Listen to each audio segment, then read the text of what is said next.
as we start our morning, which is from my good book. So the way the show runs is we do talk about something of a spiritual nature, usually lessons, things of that nature. And then we go into my guest. And then, of course, we finish the day with the weekly reading. Now, this week, it is Miss Kara Phillips. Oh, my God, you guys are going to love Miss Kara Phillips. She is just an amazing woman. I'll read her bio in a little bit, right before I bring her on, type of thing, or towards the end of this, just so you can kind of get the whole gist of who she is, because truly, this lady is an amazing woman, and all over the place, always doing things, and I really do believe you're going to love her as much as I do. And I'm sorry, guys, my head's all over the place. But I also wanted to let you know, guys, because I am sad about this leaving, and I had some guests scheduled into October, and I don't want to miss any of them. So we're going to have some special shows over this next couple of weeks. Now, those shows are not going to be live shows. They're going to be taped shows, okay? So this Thursday, 9 a.m., you're going to be able to pop on and get a special tape show with Megan. I'm going to mess her last name up. Duputi. Megan is the witch on the Ghost Finders, and she is also a makeup and a makeup MUA, a makeup professional, but she works for movie sets, things of that nature. And she is like she's really good. She's like the main makeup person a lot of times. So, and I have been trying to get her on the show for a couple of years now without any luck because her schedule is cram packed. But because of whatever's going on with the writers right now, I was able to at least get her to tape, which is awesome. So you're going to get that special show this Thursday. Good morning, dearie Drug. Good morning, Tim. Good morning, Maya, May. Kevin, good morning. I hope to get some rest. Thank you for the time this weekend. Oh, I know. And thank you so much, Kevin, for coming and saying hi. Good morning, Mr. Rez. Good morning. So let's look at the book. Let's go. So guys, you get 2 more weeks of me. Okay. Today, next Monday, and then you're going to have 2 tape shows. Tape show this week, a tape show next week. And then, you know what? Who knows what else might be happening? Me and Todd are talking about possibly doing a show, just me and Todd, just to wrap things up, just to wrap up the 3.5 years of blessed years and time we've had together. Because, it was me and Todd when we started.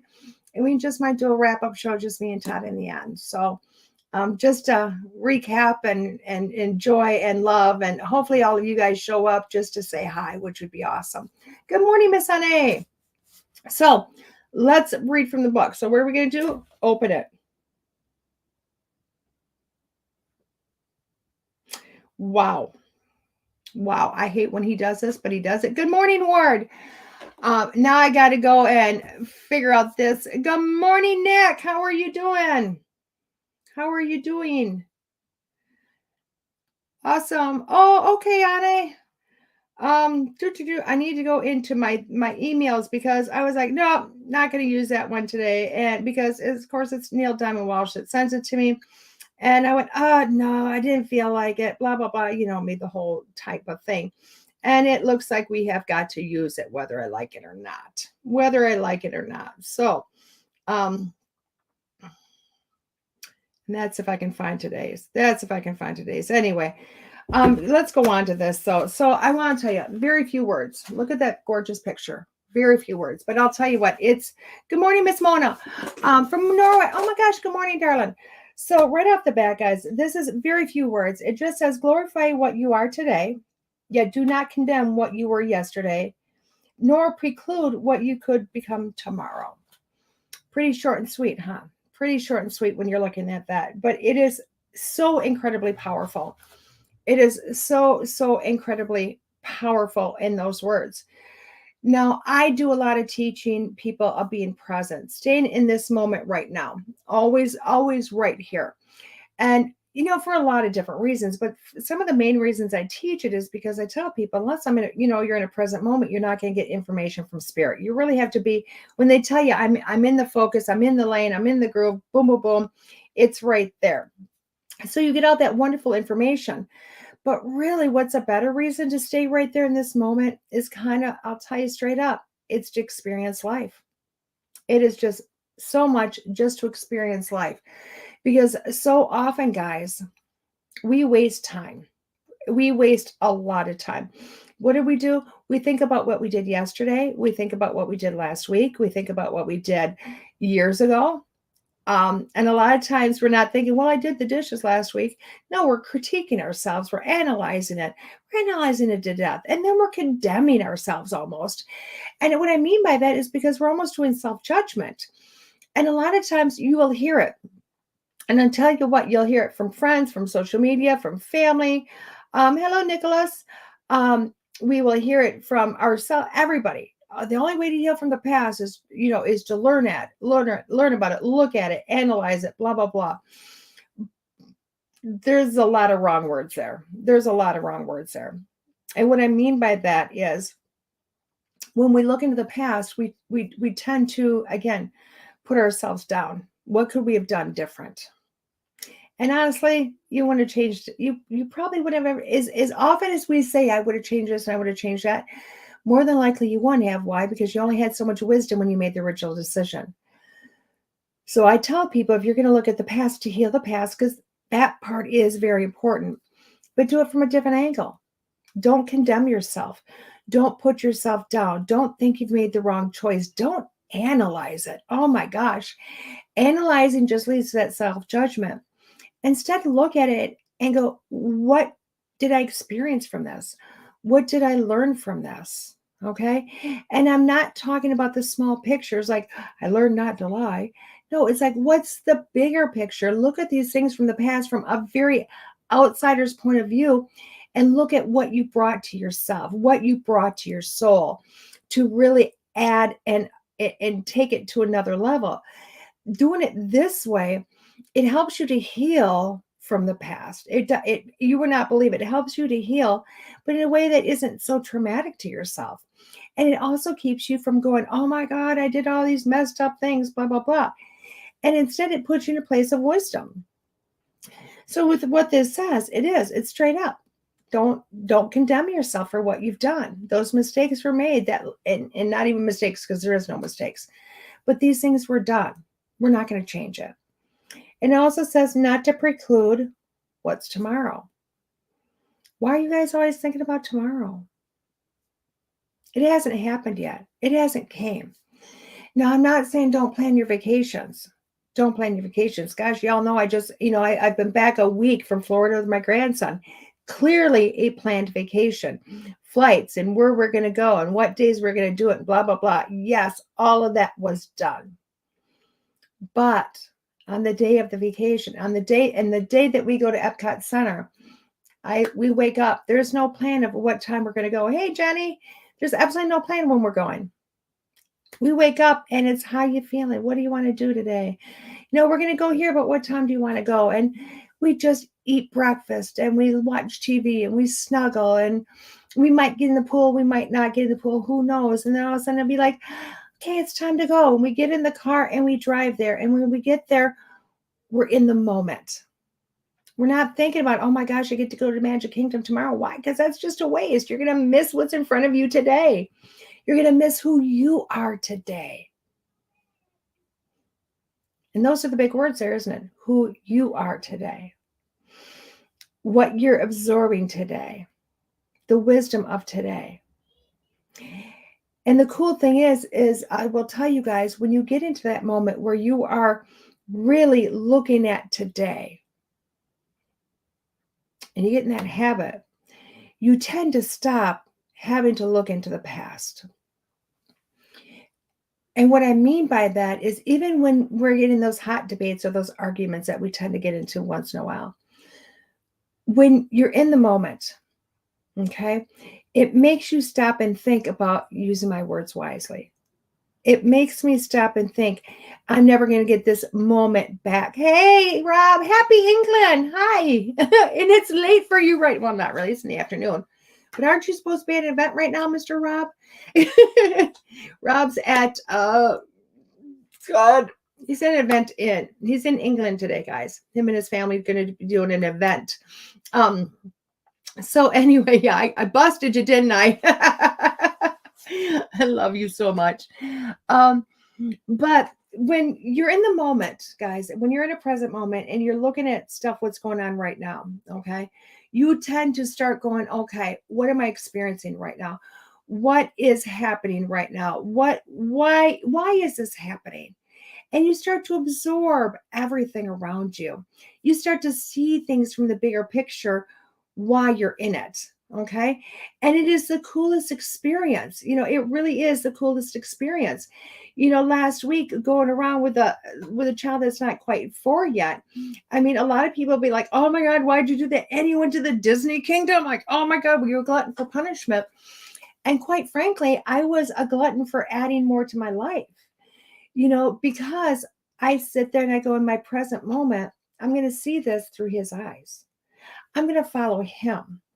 I'm going to be on the journey with him. Okay. Which also means that, this picture gets much bigger. I start to see things in a different way. I gain wisdom like I never got before. I become much more open to everything around me. And that's incredible, because when I take my mind off of, oh my God, we did this yesterday. Oh my God, we got to do this tomorrow. Oh my gosh, all these things, all of a sudden my focus is here, and it's here. It's here in my environment. Good morning, Bill. And I start to recognize everything that's around me. It also helps me to not just get through the day and get through the lines of people, but it helps to see him. It really just helps to start to absorb things. And also takes me in a place where, you got a 20-minute line that you're with this child, that child's going to go crazy. But now that I'm in a present moment, I'm interacting with him. I'm spending this time with him. We are interacting with the people around us, and we're absorbing all that. And it's incredible. It's incredible. You'll also see some of this when people tell you, live for life. You know what? Love your life, live your life. I'm living in the moment. And so often we get out of that moment. So often you get out of it. And I will tell you, when you start to get out of that moment, we tend to start feeling a little bit of aggression. We tend to start feeling frustration. We will feel all those other things that really, it's because you're out of time. You're getting out of time. And when you go, wait a second, I think I need to get back into this present moment, you're not going to realize how many things walk away from you. The frustration walks away. Everything else walks away. Why? Because you're right now. You're right now. I want to give you a little extra thing that, my beginner students just got last week. And I always forget about this assignment that I hand out until later on when, it's at the end of the class and they all come back and they go, you know what? That was incredible. And one of those things is when we're not living in the present moment, we're all over the place. We tend to think about all of our problems. How are we going to fix this? How are we going to fix that? Now, these aren't problems like, how am I going to pay the rent or how am I going to get groceries? These are those problems that we have as filler things in our mind, filler things that, oh my gosh, these obstacles we have all around us. And I tell my students, I said, I want you to pick 5 of those things that you don't have to solve today, don't have to solve next week, just eventually you'd like to get them solved, that are always in your brain. You can never let them go. I want you to pick 5. And I want you to write each one on a different piece of paper. And then I want you to put those papers in envelopes, 5 different individual envelopes. And I want you to put them in a drawer and I want you to shut them away. And you're not going to think about those 5 things. But if you find time throughout the day and or the week, and you're like, I got time right now, I can deal with something. You're going to open up that drawer and pull out one of those envelopes. And you're not going to know which envelope's which, right? Because they're just randomly in there.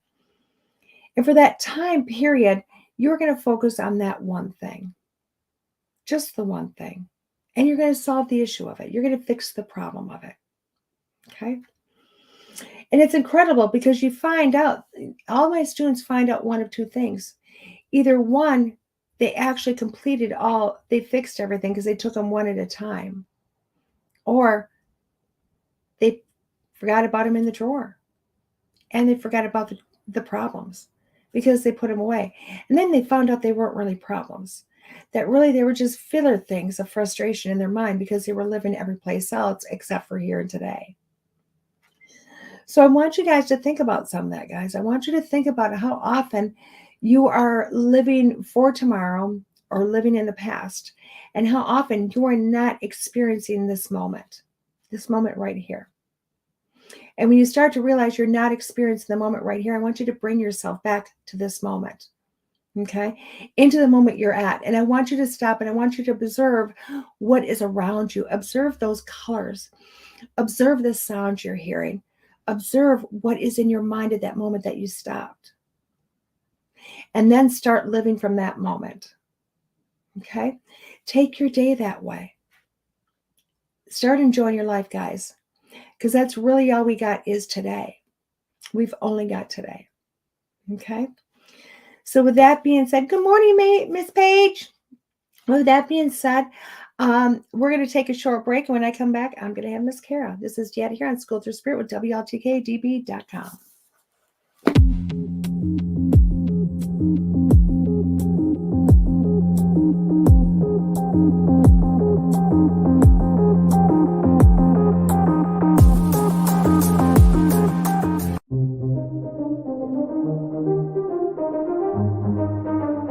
Looking for a unique paranormal experience? The Haunted Rock Island YMCA Paracon, October 7th, from 10 a.m. to 6 p.m. is just the event you're looking for. You will have the opportunity to investigate the Haunted Rock Island YMCA with ACG Paranormal.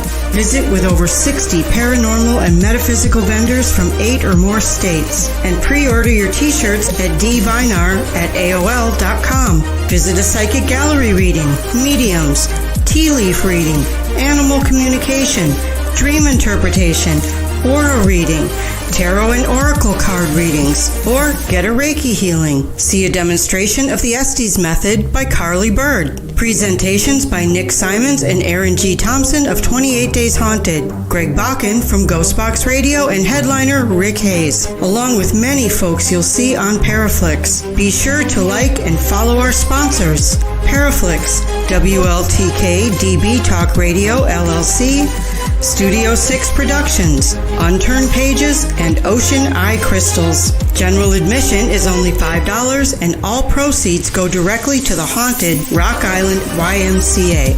For more information on the Haunted Rock Island YMCA Paracon and vendors, look for them on Facebook under Events.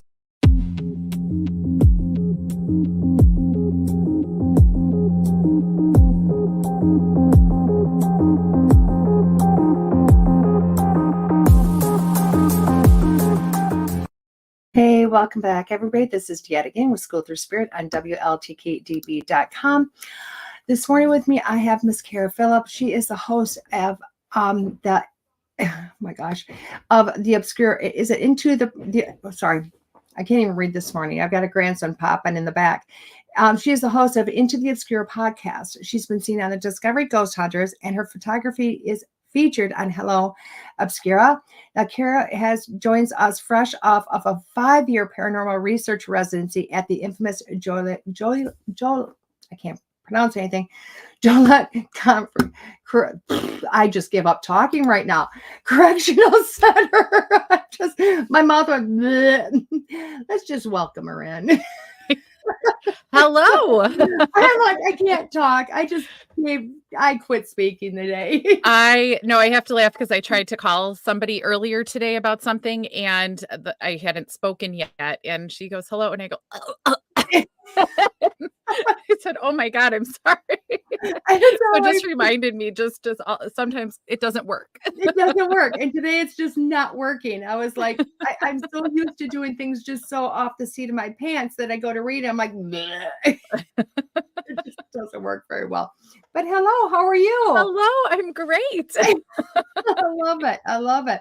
So Kara, right off the bat, obviously I read your short bio, but really, how did you get in this world of paranormal? Who are you and how the heck did you get into that? I know it's like a 2-part question, but in a 2-hour answer.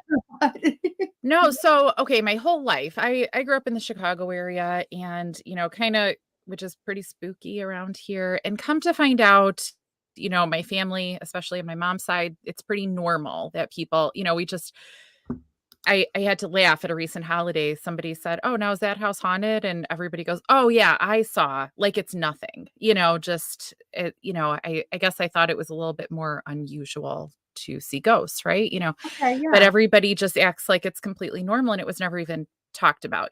So pretty normal on that side of the family. And I grew up with a ghost in my house. My parents moved into a house that was built by a man who had one daughter. His wife died, I don't know, in the house or at the hospital. And he and his daughter, who lived there the whole time, they moved to Arizona and my parents bought the house. They were actually, as the story goes, I was two, but as the Right. story goes, he was planning on selling it to somebody else. And then he met my parents and me, who I guess reminded him a lot of his daughter. And he said, no, it's you guys. And my parents said, cool, because Right. we wanted Oh, this house. Great. Um, my mom would hear, so now here we are, fast forward a year or two, she would hear me talking to somebody in my room, and she would yeah. hear somebody talking back to me in my room, and this is long before Right. TVs, radios, whatever. And so I asked years later, why didn't you didn't go in there, you didn't do anything? She goes, it just didn't seem like it was anything bad, it was fine. Right. Okay. Cool. But it was never anything bad. And she, even recently we were talking about it. She goes, there was an empty lot next to us for a long time. Later, a house got built on it. As she was thinking about it, she goes, I used to, when the windows were open in the summer, I could hear men outside, like in the empty lot, like talking, like they're out, drinking and smoking around a fire just at the end of the night. And I Right. was like, and you never did anything about that? No. So that's just how very normal it was. Right. Honestly, it was until years later, like when all the ghost shows started coming out, that I was like, wait, this is not normal for people. This isn't just what people see, think, feel, hear. Right. Grew up, uh, sleepovers and everything were, Ouija boards and, all this stuff, not thinking anything of it. It was just normal part of our lives.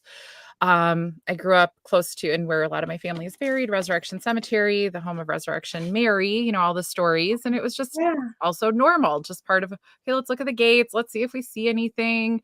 And my mom growing up would always say, do you feel anything? Are you, and again, nothing weird about it. So learned as time went on that maybe that was a little bit more unusual, for people to experience all that and those conversations. That's not totally a typical conversation. I guess now in this world that I'm, more immersed in, it is, but not, for everybody else. So Right. so growing up, then eventually, grew up going to Bachelor's Grove, on Saturday nights and running out of there like everybody in the Chicago area does, right? Running around in the dark and thinking this is normal. But then I went to college in West Michigan. They're not spooky there. I learned the whole world. That's about when I learned that this wasn't what everybody did. People there never even heard of Bloody Mary, like there is Right. nothing like spooky there. So I realized then, wait, this is maybe a little bit more unusual than I thought it was. So and then kind of shut off that part of my brain for a while. I had my kids, did all this stuff, and I just really was not in tune. I, Right. and even moving back, to the Chicago area and even back to the same house, not the same room, but back to the same house. And, really nothing was there because she did actually, I kind of forgot when she said goodbye. It was about 12-ish. That's how I remember it. It could be right around there. 12-ish. I was sitting at my giant computer because they were giant then. God knows what I was doing on it. And I saw her and I had never seen her before necessarily. She walked out, walked around the room. I felt her put her hands on my shoulders and I could like hear her saying, okay, you're good now. I'm Right. leaving, it's time to go. And I don't know to this day, like, did her husband die? Did something happen with her daughter? Or was I just 12 and she's like, you're good, just that coming of age thing. And she's like, I'm not going to watch you anymore. I'm going to go. And she Right. left. Never ever felt her again. So I kind of honestly, like after that, didn't think that much of being too aware of the other side Right. necessarily because she was gone. And my mom, would say like the house was remodeled and it was prior to that. My parents spent one night sleeping in my room. My mom's like, that was the best night ever in that house, just when she was still there in my room. And I was like, yeah, I like my room. It was nice. And it was because she was there. And after that, I could tell that she wasn't. So Right. fast forward. And so I eventually moved back to the Chicago area and I got into healthcare. So, I worked at a place that was I'm so curious to go in now many years later.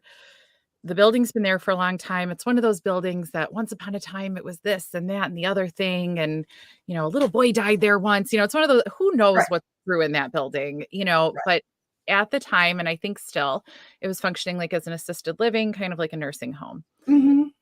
So when you go there and work nights, it's going to maybe get a little creepy. And Mhm. of course, it's just creepy, but then I started to notice there was areas that I just didn't even want to like open my eyes, didn't want to look down the hallway, didn't, just felt horrible. And those were kind of feelings like feeling that stuff. That was the first time in a long time because I do a really amazing job at, while I can see, hear, feel, smell, Right. spirits, I do a great job of shutting it off and having nothing to do with it. And I don't do it intentionally. I'm not saying, oh, I'm scared, I don't want anything to do with that. I just go, that didn't happen. You could literally, something could just pop up right in front of me and I'll be like, probably not. And if somebody else didn't see it next to me and say, did you just Mhm. see that? I go, no, that didn't happen. So Right. finally, one day I was like, there's just something going on here. I worked with a friend and I literally said, okay, is there like a spot you avoid when we have to do, we had to walk around whatever at night and Right. do rounds. And she goes, yeah, there's one, it's one hallway. And I said, okay, me too. But instead of talking about it, I was like, let's just both like write down which hallway it is, so that we Mhm. can actually just, verify it. Cause I'm obsessed with verifying it. I'm obsessed with evidence. I'm obsessed with it being Right. logical, which is probably, why I don't see as much as I could. And we wrote down the same hallway and I was like, all right, there's something here. There was a room that one woman told the story about the man in the corner. There's always the man in the corner. I'm sure you are aware of him as people are about to die. There's always a man in the corner. Oh, always. Always. And she's talking about the man, she's describing him. That's the only time I've ever had somebody describe him. She's describing him. She's talking about little people, that she can see. And she would always, she became incontinent. She would pee all over everything. And so Don't you that love was, those ones? I'm sorry. yeah, that Whole was just, different show. it made for an eventful night. And and as I'm like cleaning her bed and doing all this stuff, and she's going, well, he's right behind you, or, talking about the little people all around. I was like, okay, because here we are in the middle of the night. Great. Right. I'm really excited about all of that right now. Right. And I'm going to go to the creepy basement and wash and wash all of this. And because the basement definitely, I would just like sprint through too. Right. And the funny thing is I've never actually researched the history of this building, something about like all of those experiences. Like, I don't actually even want to know. I don't need to know. Whatever it is wasn't ever happy with anything going on. So even during the day, the same spaces were awful. It was just better because it was light out, it felt safer. Right. So I'm doing all this, and that resident, she eventually did pass away, and as kind of expected, she just had a stroke. So she had a stroke, and just kind of like at breakfast, that was that massive stroke. So not long after, another woman moved into the same room, because that's what happens. She was not there long. She was pretty with it initially. Not long until she started talking about that man in the corner, described him the same way, started talking about the little people, started peeing all over everything, and then also just a massive stroke at breakfast in the dining room. Not much later, she was a lot faster. And I was like, oh, okay. This is all very, that's right. This is all very real. This whole world is very real, that I kind of shut off for Mhm. years, just as I Yeah. was doing everything else. And still, so then I was going to school, became a nurse. And from the moment right away, I went to critical care. I was in critical care even before I was a nurse as a CNA. From the moment I became a nurse, I stopped seeing anything. And I said, and actually there's another nurse I talked to later. She was like, me too, that she would see things before and then she stopped, and she went Right. also right into critical care. And I was like, oh, I think I did a good job of just shutting it off again. I didn't think about it, but I'm right there at a whole lot of end of life. And I always say now, like now that I think about it more, I go, I don't need that at work. I don't need to be And aware. I won't ask you how often you show up before, a code would be called. Like, you've been there a I few minutes usually before. it's funny. Just It's asking. Let me talk about how many times I could talk about pee today, but I'll do that. I'll say I should go to the bathroom right now. Mhm. Right now is my chance. I'm going to go to the bathroom. Right. And I did, and I'll like be just like walking out and I'm like, oh, all right. So it's funny. That's Mhm. my weird, like, I think it's just that sense of like, you should do whatever you have to do and Right. take care of it. And so, and yeah, usually, and I think honestly, probably, I think we probably, a lot of us have gifts, obviously you Mhm. would know better than I do. I think a lot of my Yeah. coworkers, a lot of people around us, I think we just know, like we Yeah. know, you can just like feel, you Mhm. just know when it's going to happen. Every now and again, they'll surprise us, but usually we just know, and not even just because of like, Right. what's going on with their body. You just kind of know. Um, there was I'll totally diverge to just I always it's interesting. I think it's interesting. So Right. people do go in groups, usually it's not just one for the day. It's, it'll, and we will, it really is. We'll count it off. If we're at Mhm. 1, 5, 2, we 3. know there's going to be another one, Right. and if we're at 2, we're like, oh, who is it going to be?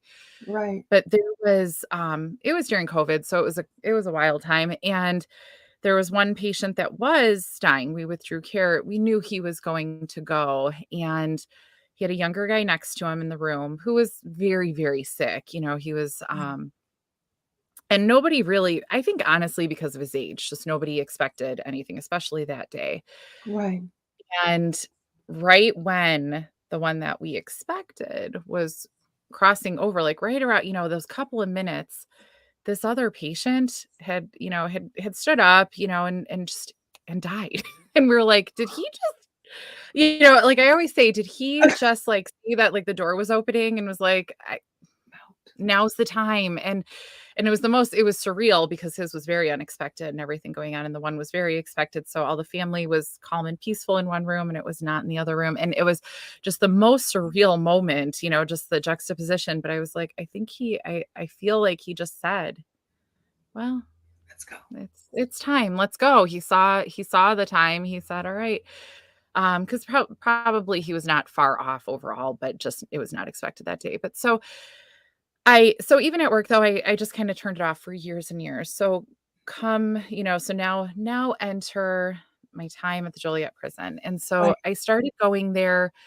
So that plays, prominently into, well, all everything recent in my life. So, and I was coming off of, when I went there, a really rough time in my life, really stressful, difficult stuff. So it was kind of time of, just personal rebuilding and learning who I was and all of that, awesome stuff that we get to do sometimes in our lives. And I remember when I walked in the first time, I definitely had to chuckle. I say this all the time. Some of the people, and people that are now just my best friends in the world, I go home and I was like, there was this guy. He's really big, and I don't know. Am I spending my Saturdays with these people now? Like, is this what I'm doing?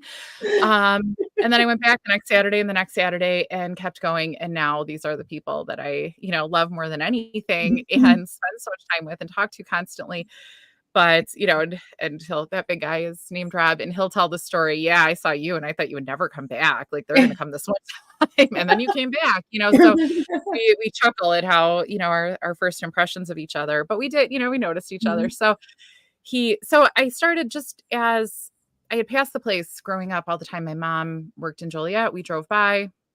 Back to me being an only child, when I didn't wanna go to daycare and there was no school, sometimes I was like, "Take me to work," and she would, and that was so cool, and I loved being able to do that with her. And the coolest thing is probably a lot of cool things, but the thing that really, like, was branded into my brain, Joliet Correctional Center was in operation until 2002. So, Okay. in the 80s when we were doing this, it was in full swing. So we would follow, not on purpose, but Mm. follow the buses from the courthouse that was not far from us, that would be Mhm. taking people to the prison.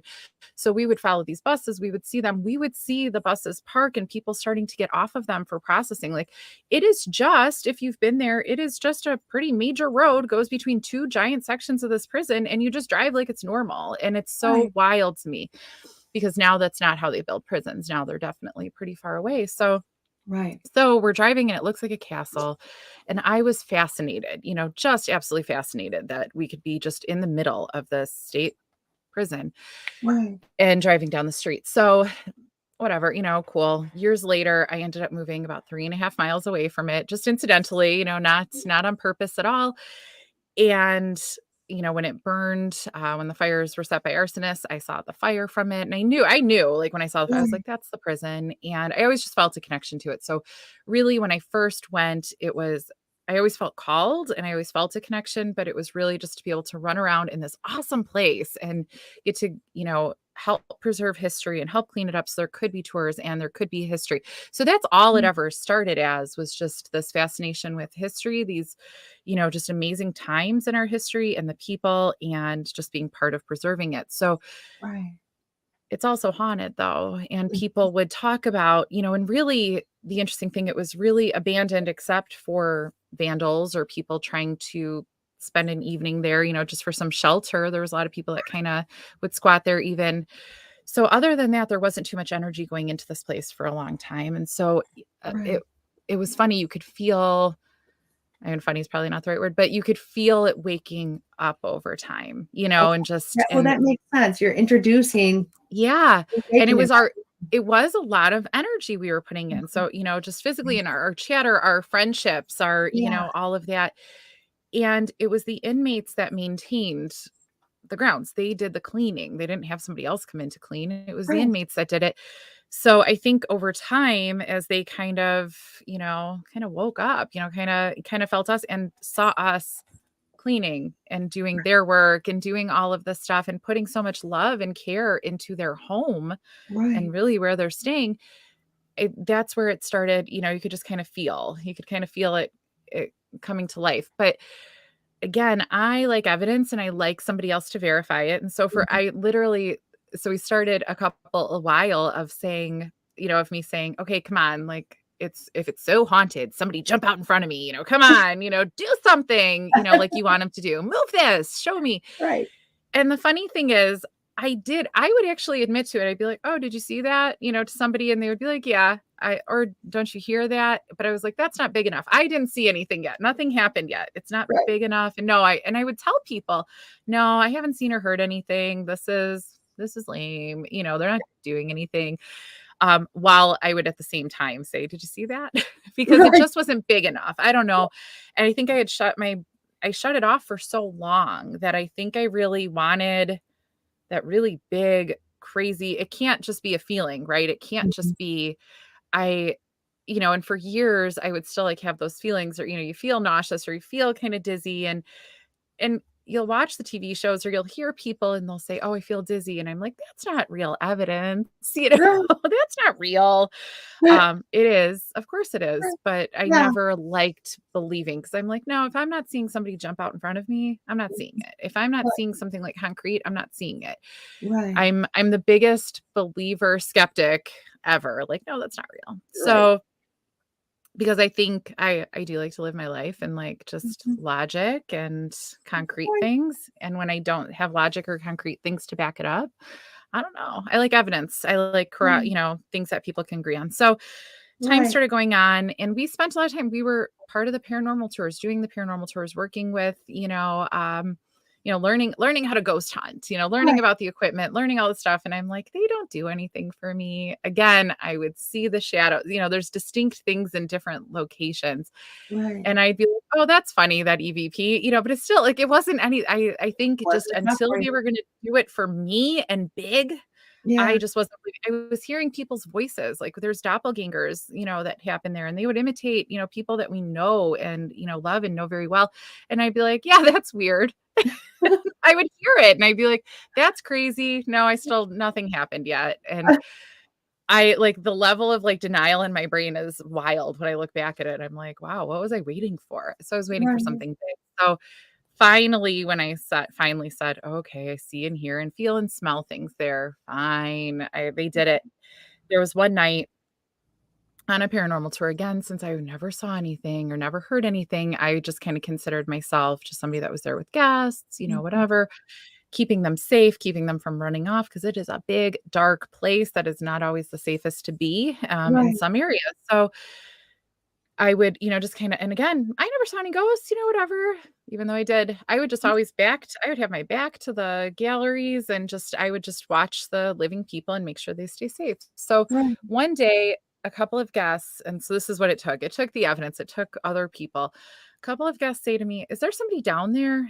And I would always say, "Oh, nobody living, haha," something to that Right. effect. And because I'm not gonna say no, there's probably stuff down there. And so So, and side note, I would get so jealous. There would be people that would come there like one time and they would look down a gallery and go, "Don't you see that during the day? Don't you see Right. him?" And I'm like, "No, sure don't. I'm not saying you're lying, but I sure don't." And I'd be Right. sad. I'd be like, "I'm not seeing him." I'd be the same So way. I'm like, "Why not me?" Right. And So, important. I'm going to digress. Why an important thing in seeing things. So, the whole West Cell block for a long time was locked off. It was everything. The state walked away, locked everything. Also left all the keys. It would have been really easy to unlock everything, except a lot of people stole a lot of things. Over Right. the years when it was abandoned. So, the West Cell block was locked to people, and I'm going to say even the spirits, because it's all, it's all iron, all of those gates and Right. everything. So whether they're not able to cross, the iron, like, see the cemeteries will say it has to be the wrought iron, so they can't cross it. So whether Right. they can't cross it or they just don't know they can cross it, I don't think they were. I think it really was sealed for a long time to people and spirits. So, Right. or at least one in particular. So we had opened the West Cell block not long before this happened. And there was always people would, and again, people would look down the West Cell block. That's where they would see this man just standing down there. They Right. would, and you could always just feel when you're at you could just feel something on that side at the gates, but we couldn't go down there. So, and Right. usually you chalk that up to like, well, the temperature is different because it's cold there. So of course you feel some cold air, and there really is because of its own little, it gets cold. There are mists, and fog really legit from water, not Right. because it's a ghost. So you just attribute everything to that easily. So we had just not long ago opened that. We would start to hear footsteps, like heavy, like guard footsteps. Inmates were more like slippers ish. Mhm. Guards were heavy boots. So if you hear like heavy boots, it's a guard. If you hear, well, you probably wouldn't hear the inmates. It's more just like a shuffle, maybe with Right. slippers. So in the West Cell block, we would hear heavy steps. Okay. Okay, whatever. And so one day I was cleaning actually the blue she cell from the movie, cleaning it up to hopefully be able to open it for tours, have people come see it. And I Right. kept feeling somebody stare at me like a gross man staring at you, just like, ugh, and I Mhm. kept looking, you know, you know, Yeah, no, you Yeah. know, and I kept looking down and I was like, no one's there. And I would start like sweeping again. Mind you, I'm just like wearing overall, I'm not even like wearing anything a gross man would be like staring at. I'm like, what are you looking at? Like, what is happening here? And Right. like, what are you doing? And so I keep like, and it was just so gross. I keep looking up. Nobody's there. I can't see, but it just feels, and every time I'd look up, it would feel kind of just like poof, nobody's there. I would start within about a minute just sweeping. I'm sweeping. I'm just like, Right. like nauseous. Like it just felt awful. Mhm. So fast forward to that night. That night we had a tour and now some guests down in that same direction as that gross man, so now Right. we're in the East Cell block, but it's coming from that direction. They go, "Do you hear something?" No, no, I don't, but somebody might be there. Can we go down there? Sure. We walk down that way, but then I start hearing what they heard. It sounds like heavy old keys. So the prison keys are very Okay. Yep. distinct. They're heavy, clink, clink. Yep. And I was like, "Oh no," because I could hear that too. Now, and so here's where like that evidence comes in. If somebody else hears it, I'm like, "Oh, now it's very real." Like now I'll let it in my brain and it's real. Right. So I go, "Oh," and then we see like a point of light, like a flashlight. It's not illuminating anything, but it's just like a point of light, like somebody's holding a lantern or something. Right. And they're like, "Do you see that?" I was like, "Sure do." Um, okay. So then it kind of like walked by us and kind of just was gone. And I was like, "Oh, that's a thing that happened." Mhm. Okay. And they had like, I think just like cat balls they brought with them. We hung out down there. Nothing else happened. They got bored. And I said, good, good. Let's go join the group. Let's be done over here. Right. So a little while later, another couple of people, they didn't hear or see anything, but they said, could we go down there? Sure, let's go. And I go with them. But this time it wasn't even like a lot of a warning, not like walking past us, but all of a sudden I can like hear the keys, see the little point of light, and just this giant, like solid, like black mass shadow, just Right. big, big somebody just like walked out in front of me. And I felt the same exact, like that same like nauseous, bleh, feeling from Right. that morning. And I knew, I was like, this is the same guy. This is the same guy. This is a guard. This is what was happening earlier. This is who. And so my thing is I run, like I can't help it. Like this fight or flight, like just kicks in. I'm like, I'm going to go ahead and flight because I'm not going to fight anything. I will Right. just run. My friends will laugh at me. They're like even as they're jogging with me to say what they're like, you can't outrun the ghost. I'm like, I know. I just need to be further away. And I Right. will do this like anytime. And I like can't help it. So I like jumped. I left those guests down there. I didn't care. I just like ran. And the director of operations at the time, like a friend of mine, she goes, good to see how you are in an emergency, like knowing what I do. And I was like, this is not an emergency. This is different. There's nothing that I'm going to do here. Right. It just felt like I should run. And it felt like I should run. It felt like I had to like get away from him because it felt so icky from earlier. It was just that like, it was just like, I was just nauseous. It was just like overwhelming. And I was like, oh man, I don't like this. So I called, so we called him the guard, cause that's who he is. I am the worst at like the exact history. Well, I shouldn't even say I'm the worst. I probably know a whole lot about the place that most people don't know. And I remember all this stuff, but I hang out with the actual historians that really are fantastic at it. So they'll just like rattle off names and they'll, all this stuff. And I go, and I have to repeat stuff back to him. Okay, so we think it's this one. And I just like, so I call myself the worst, but I'm probably not actually. Right. So there's a few people, especially one that they think the guard probably is. Mhm. Totally. That's why I say I'm the worst. I forgot the name because to me, just the guard. Just the guard's enough. So at first he was really like scary because who is this guy? And Right. now I can tell when he's there. Like he obviously he likes me. He likes some of us. He likes the girls, especially. He doesn't necessarily like the guys. So this Rob that I referred to earlier, he could sometimes like feel him, like stop him, Oh, sometimes wow. Okay. to go places. There was one time, it was one of the big rentals. It was Sam Beltrusis it was the Estes method.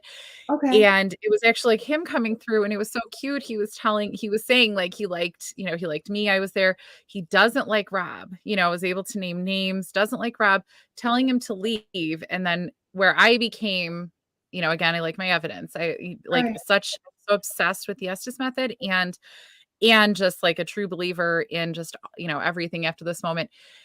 This woman with the headphones, she, of course couldn't see a thing. She's, doesn't even know these, we're so far away. Right. But from my perspective, I could tell that Rob stopped before he left the gallery. He didn't leave because he was told to leave Right. by the guard. And he didn't leave all the way. He stopped because he wanted to keep listening, see what was happening. He's kind of watching. And he said, no, leave, keep going. And I was like, oh my God, I love this so much. I'm obsessed because I don't find as much as I'll run when something happens. I find all of this so delightful and amazing. And we are so fortunate to be in a world that we can interact with the unknown, and it's a little, I won't know what the unknown is, for hopefully a very long time, Right. but I get to interact with it and get to have some familiarity and kind of comfort in that. Right. So I think it's so cool whenever something happens that you're like, there is this actual connection, this actual like intelligent connection, this actual interaction we're having Mhm. over time.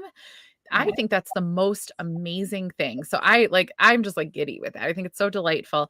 I just like started laughing, and Rob, just had to go, okay. And he just like stepped out and I think it's fantastic. So it was after, so after that initial experience, when I saw him that night, I go running and it was after that I finally was like willing to admit to myself, wait a second, you're seeing them, you're hearing them, you're interacting, and you're more aware of all of this stuff than you think you are. Right. And so it became, at least there, it definitely became like pretty normal. You would walk, you kind of walk in, you say hi, and you can like feel, you could Right. feel the hi and, or smell the smells. Sometimes you walk somewhere and, you're like, oh, and he's smoking, you can Right. smell it because it's prison, so, or there's some places where it's not necessarily that they're with you. You could like see shadows, just in areas, and that's what you're going to expect. Right. So it was after that I was like, oh, I'm actually seeing this. I still like the verification. I still like when somebody sees it with me, but So this is where it comes in. I always say I need to like take one of your classes or whatever because I'm the best at shutting all of this off. And Yeah, but yeah. still, even as I'm like, oh, I really want to be more connected, I'm like, not connected. And and I learn I really have to trust Mhm. abilities. Like even so you said hi to Paige right before I came on, and it reminded Yeah. me I took her. So I will say out loud, Hopefully Paige had a better experience with you than me, so. oh no, we just had a real fun day. It was a super fun day. That we went to Bachelor's Grove that day, and Right. I took them because on our way to another place we were going in the evening just to hang out and have dinner and everything.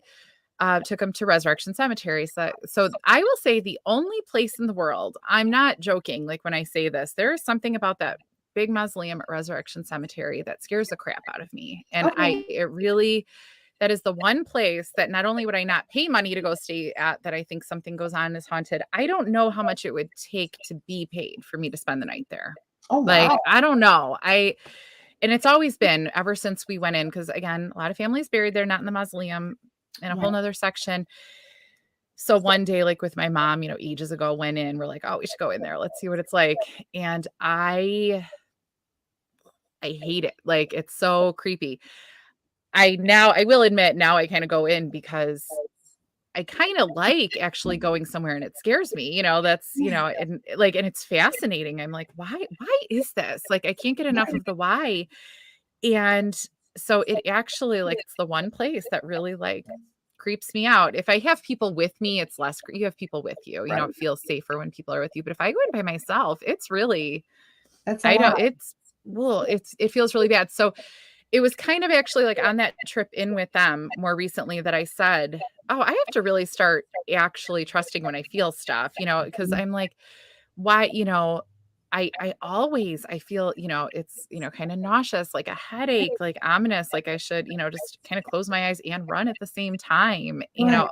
every time when I'm in there. Some areas feel better than others, Mhm. but and honestly, for a long time, I had to verify this one day. I actually went to another huge Catholic mausoleum in the area that's just gorgeous.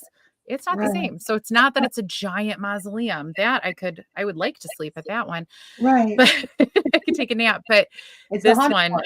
terrifying. Yeah. So that's that visit. So kind of walking around with Paige and talking about this and just having that experience again is where I was like, I really need to start trusting like when I feel this stuff and Mhm. actually using this as my own evidence. It doesn't need to be somebody else telling me.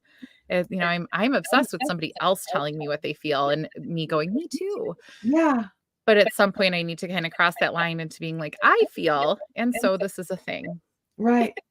And Paige is an amazing historian, so trust me when I say you say, "I feel this," if it's correct, she's gonna let you know you're correct. Yes. Yeah, Yes. no, that's yeah, and she's so fun to just like spend the day with. So that's why I say like the historians, it's the Right. historians I'm fascinated with because it's actually in the end it's the history that I love. I love that. But the paranormal goes with everything too. It all ties in so well. You don't have the paranormal without the history. Right. And at least for me, it's, so you felt something cool, but what's behind it? What went on in this space? Right. Well, and that's what ends up being really cool about that is that to me, I think they join together. And I Mhm. think that when you've got the feeling and you've got the paranormal and you've got the history, all of a sudden you get the true story and not necessarily the rumors that have been created over time. And that's well, so then like bouncing back to the prison, I think it's been such an interesting experience or had been.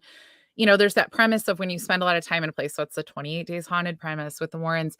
I Yeah. never spent 28 days straight there, but I certainly spent well over 28 days there Right. cumulatively and was there constantly and, did a lot of work, put a lot of energy into the space, day and night and Mhm. having that familiarity. And it's, first of all, that's an amazing experience to have that connection with the space Right. and the spirits and everything that's there. But also to also have such an exposure to the historians, the people that truly know, everything about it. Yeah. So I do, when I do hear these things that are just, you kind of know where it started, that, story upon story upon story. And then later the 10th person tells it on something. You're like, Yeah. that's not actually what that story is. That's not real. And it actually just makes it so much less interesting when it's not anywhere near the truth. It doesn't actually connect to what happened. Yeah. And the reaches that get made to try to make things look scarier. It's scary enough on its own. It doesn't Oh, need, extra stories. I shouldn't say scary. I think it's delightful, but people right. think, enough happened there and there's enough story there. Mhm. But without the actual history and without those historians really preserving it, you have nothing. You So have it's, nothing. and that's, I adore Paige, period, but for all of that.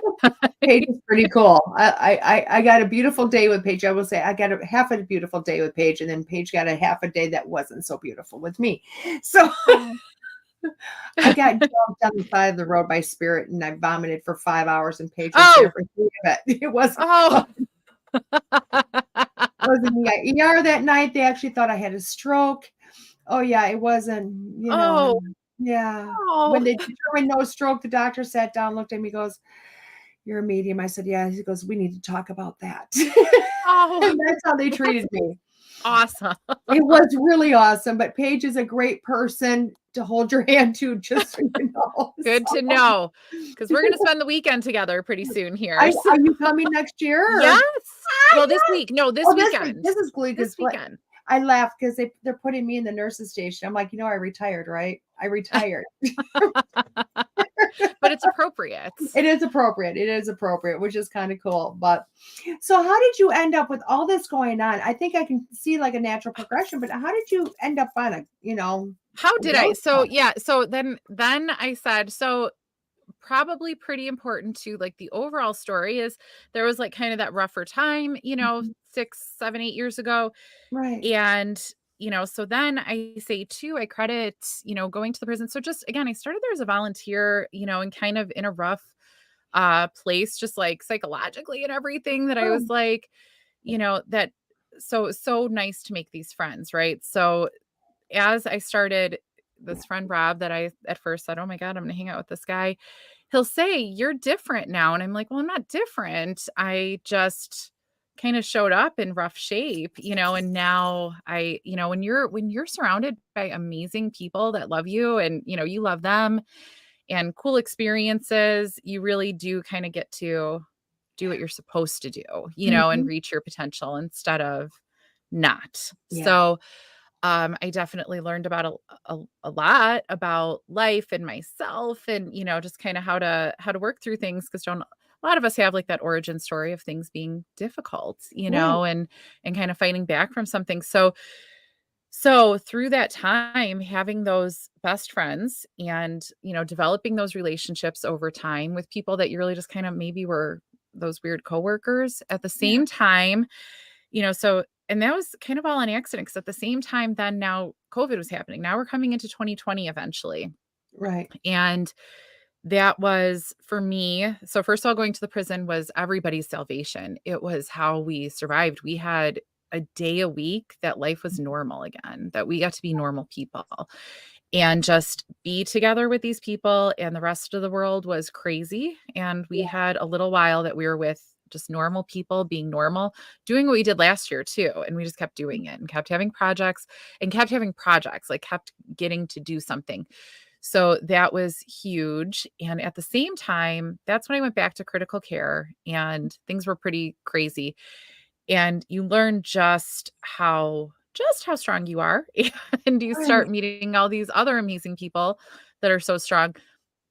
So really, it's funny, like that time both like, both tore you down, but also like built you up. So then in that Mhm. time coming out of it, Right. I realized, well, what are you going to be afraid of? There's a lot worse things out there than doing something maybe slightly embarrassing, Right. so things that I would never say yes to. So I had an opportunity to be on a podcast. And at first I was like, "Oh, are you joking?" Like, no, literally I responded, like to the, invitation basically with, "I'm not interested," like, "No, Right. you don't want to talk to me ever," like, and I, and he was like, "You'd be surprised, who knows?" And it was literally just to like apply an interview. Nothing was like definite. And I was like, okay.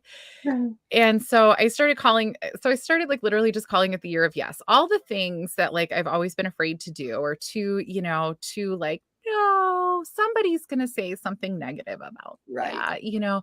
I was like, oh, well, who Mhm. cares?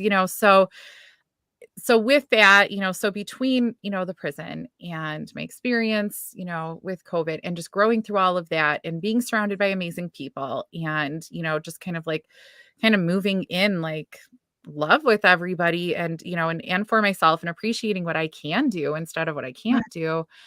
And just kind of saying, yeah, people would say, I'm like, it's the year of yes. They're like, well, don't say yes to everything. I'm like, well, I'm not ridiculous, but I'll say Right. yes to most things, That's like enough. when I do Yeah. this horrible, dangerous thing, probably not, but like Right. this thing that just might otherwise be slightly embarrassing one day. Sure. Whatever. Mhm. Um, so it was in that. So really like I credit like my friends and like all of, I give them like all the credit in the world. Couldn't do it without, and family, of course, and my family. Mhm. But the big difference was, these people I surrounded myself with that were maybe different than before Right. and just really learning to say sure, let's try that, let's do it, let's like live out loud, and in a good way and Mhm. and really see what could be brought into the world instead of just kind of hide from it a little bit Right.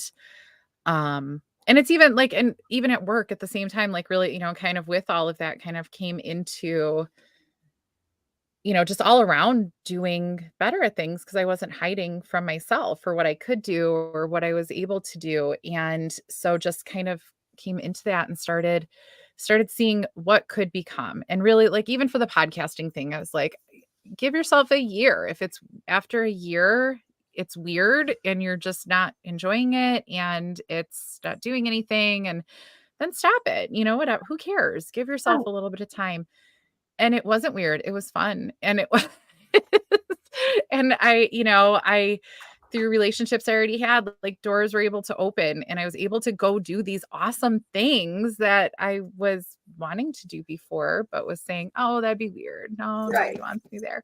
So, so then all of that because I just say yes to things, Mhm. so I say yes to a lot of things and, even though I'm getting my master's degree right now, like all this stuff. And I'm like, I do too many things, but like at the second I'm not doing too many things, I go, I need to do something else. I'm bored. Oh, wow. So even Okay. if I have a break in classes, I'm like, what else should I do? And I'm like, no, it's just a break. Stop it. Don't do another thing. Don't do it. Right. So I constantly do things and instead of it being like nervous anxious energy, it probably ask my husband, it's probably still nervous anxious. He knows when I have an assignment due, he's like everything gets real clean, when I have an assignment due. He knows it, but I turn it into things. So most recently that segues into then the Obscure podcast. It's our Mhm. new it's our baby. It's fun. um Fun to watch. I Thank you. I watched it the other day. I was like, "Oh my gosh, they're having so much fun." Thank you. Yeah, no, so with that, so it's our new one. We have Tressa, who we met on the old podcast, and Mhm. then and we really like hit it off and just, adore her and really have a great relationship. And Jenny, I've known for years. Like we Wow. just, and we ended up on our old podcast together. I was like, "Oh, Jenny, you love cryptids and to talk about Yeah. weird things. Let's go talk about weird things together." Right. And she was like, "Hey, I'm in," because you don't, as we all have maybe noticed, there's Mhm. some circles like these circles we get to talk about our weird things and act like it's perfectly normal because it is perfectly You're right. normal, but not everybody thinks it is. And in other circles, when you try to talk about some of this stuff, people are like, what? Why are you talking about this? What Mhm. do you like that? So, you like being able to talk with people that like to talk about it. So she was like, Yeah. "Sure, I'm in. This is great." And so all of a sudden, we find ourselves together doing this podcast and it's really fun and we have the coolest friends that we get to talk to. And so then we realize the three of us together being friends together and talking about the coolest things and the coolest people will be a lot of fun. So that's Right. how this one was born. And it is like we literally my husband, sometimes we have like a separate group chat, like, cause he helps with the websiting and everything. And he's like, you guys are just fun to read. You're just like, just to read you talking, like, this is fun. Or even Right. sometimes we'll hop on like Restream, just like to all talk face to face. Like have a meeting and we're like, we should just probably make this alive because we're just like, it's just fun to talk. Right. So yeah, we actually kind of struggle. We love having guests on, but we're like, we should have them come on late so we could just talk for a while to each other. So we're still like working out our timing there. Um, It was but beautiful. yeah, I mean, I got to watch a little bit of it and I was like, oh my gosh, their interactions are incredible. I'm like, and it just like for me, it was like 3 floating heads having a great time. And I'm like, oh my God, this the is so floating cool. head. We did switch to Restream, so we can't be floating heads anymore. The I'm like, floating heads, oh my gosh, the floating heads were so cool. It's like, I don't know what they're doing. This is awesome. And I it's liked the fun. floating heads because it's like we were all sitting together. Like it's Yeah, like we're all hanging out. And because we all live, Jenny and I get to see each other a lot, but Tressa, she doesn't live that far away. But when you're all adults and you have lives, you don't get to see each other all the time. right. So I'm like, oh my God, it's like we all get to be together and like hang out and talk to each other when we get to be on the show together. So no, I'm like dying for this weekend because all three of us are going. We're gonna stay in the same Airbnb. So like we'll see Awesome. how our show is on Monday. I was like, I'm a little concerned about the Monday show, on the 25th. And they're like, why? And I was like, it's a long weekend with a lot of peopling. And then I go to work on Monday right afterwards. And they're like, oh, you'll be tired. I'm like, it's just like a lot. I don't know. Like it's a huge outpouring of energy for a while. So we'll see about Monday. You Like just, show up and vomit it all out. Just like, there you So, go. and we have a guest. So I'm like, oh, when do we have her come on? Because do we need to like talk, or are we going to be like, come on at 9:01 because we've talked all weekend. So Exactly. I don't know. We'll see. We'll see how it is. But no, I'm so excited for all of us to be in the same place. We're going to like be running around and we're looking at the like where people are. So yeah, you're in the nurse's station. Yep. Everybody at first, like when we saw the first list of where people are, I'm like, okay, so we're living in the basement, like with some people. And then I was like, Right. oh no, we're actually going to live, and I was like, well, we can move around a lot. We have 3 days. Right. Well, it's a whole place. So why It's a not? whole place. So we're so excited, like, to Gonna be see everybody and to see, and so for me, like, I will, to be totally honest, I love like the ghost stuff. I love the paranormal investigating. I love all of it. I'm so excited to go to Yeah. Sheboygan and just really, I picked a tour that I knew Larry was doing, Yes. so I was like, okay, perfect. It's perfect. So we're doing Saturday night and I love all of that. But honestly, it's probably at the end of the day, I am obsessed with people. Like that's in the end why I became a nurse and why I love it. I'm obsessed with people and I love humans the most. And I am obsessed with getting to talk to people and learn more about them and like that interaction and everything. So I think, I love this, like getting to be a podcaster and talk to people gig because I Yeah. get to talk to everybody. You do it from all different things and then it becomes normal. Life just becomes Yes. normal, and you're like, wow, this is my life. This is what Yes. I get to do. And it's amazing. Like all these cool people, like what I is know. it, and like, and Jenny with her, like, she's more of the cryptids and everything. And I usually like handle like, booking people and everything. And she's like, can we do more cryptid and Bigfoot people? And I'm like, yeah, because I mean, I'm more in like the ghost world and everything. I was like, Right. yeah, totally. We're booked until March, but yes, after that. There you go. There you go. Well, I know somebody that just wanted to tell you that you could probably get a hold of on all the whole Bigfoots. Oh, Her and her husband did a whole documentary on Bigfoot. Matter of fact, the oh, second one just came out. oh, They want to tell you on the first one. So there you go. oh, I will I have to. I will send you some information. Yes, absolutely. No, I would love it because Yeah. I have to say, and this is why it's fun too, because I just love, like, they're some of my best friends. Like, I love my co-hosts and I love, one of my favorite things is when one of them has like a guest that they, that they're excited to talk to or Right. content that they want to talk about.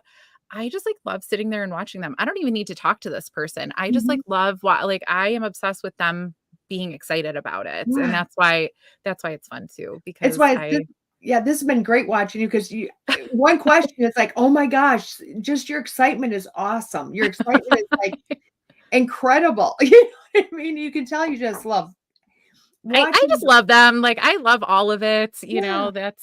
and I think that's the big difference, like, for me in the last, like, while and, like, the year of yes and stuff. I think for me personally on my journey, I used to be more like, it's cool to not be excited about things or it's Right. cool to not love people. And that, like, when you hold on to that and trying to, like, trying to not Mhm. embarrass yourself or trying to be cool or trying, to be somebody you're not. It's that story you tell yourself and it starts to become what you are. And it really starts to like, it drags you down. And now no, be excited about it. Like live out loud with it, be happy. And that's also, that's who I am. Mhm. And it's great to actually live like that instead of trying to not be like that. And And it so, shows. yeah. It shows Yeah. because I'll tell you what, I don't stalk you, but I live to watch where you're going next on Facebook. 'Cause I'm like, "What state did you go to for fun?" Like, if you follow me, I'm there to work. You're like, "Nope, just gonna go have a No, good time." just for Just gonna have fun. fun. Like, no, I am cramming this all in with work and with Yeah, school. Like, I will say it's funny, like this week. So kind of like the beginning, that I should have just like hopped on this earlier to like listen to the whole show, but I was like doing stuff. So Larry had a post about school. I'm listening to right, your thing about like, being present and all the things you have to do and I scheduled like my whole life this week, like everything. I not on purpose, but like there's a big right, project due. I might have to like get a car this week. I might have to travel on Friday to Wisconsin, not have to, want to, but like all of right. this just like happened all at once. And I was like, okay. And I read, one of my dear friends, had a loss, huge, huge loss, and we're all devastated. And Yeah, he wrote a post this morning just about like, how he's going to mhm, work on being more present, wishes he was before, but, so many things are coming up. So that's, I think, like my lesson here. right, You're talking about it. Everybody's talking about like being more present and having too much to do, but be present. And it just keeps coming up as the theme. So I was like, all right, that's my again, not like I don't like to actually be like, "Oh, that's right, somebody's telling me something." I like to pretend I'm not hearing it. But like I was like, "Oh, here's my lesson. So I am being told, because I present. don't want to listen. I have to be told 20 different ways. Yeah, In a way I'll listen. Be right, present, just focus. You can do all of this. yeah, Maybe, but maybe. you can But, be present." it's when you're present that you get things done. You know, Yes. I mean, I did the nurse thing for 21 years and aide for 5, and rarely did I ever get out of work late. And people Mhm. be like, "How do you walk out every day on time?" Because I stay present. I Yes. think about this when I'm doing this and that when I'm doing that, and you know what I mean? It's like, even when a wrench gets into it, you're like, "Okay, but that's just one more thing I gotta wiggle in there someplace," but stay It's just there. another thing.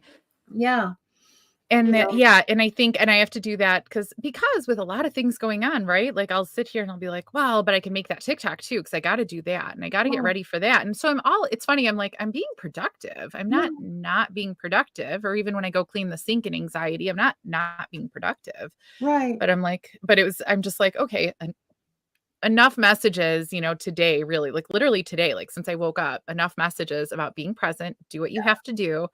I was like, "Okay, we can do all of this if you can just be Right. present and do what you have to do." And so I had to I laughed when I turned, just this little bit of the show, and you're talking, and I was like, "Mhm, yep, Mhm. there Yep, it you can is. see your head If go. if you didn't hear it 10 times already this morning, here's It's your time next to message."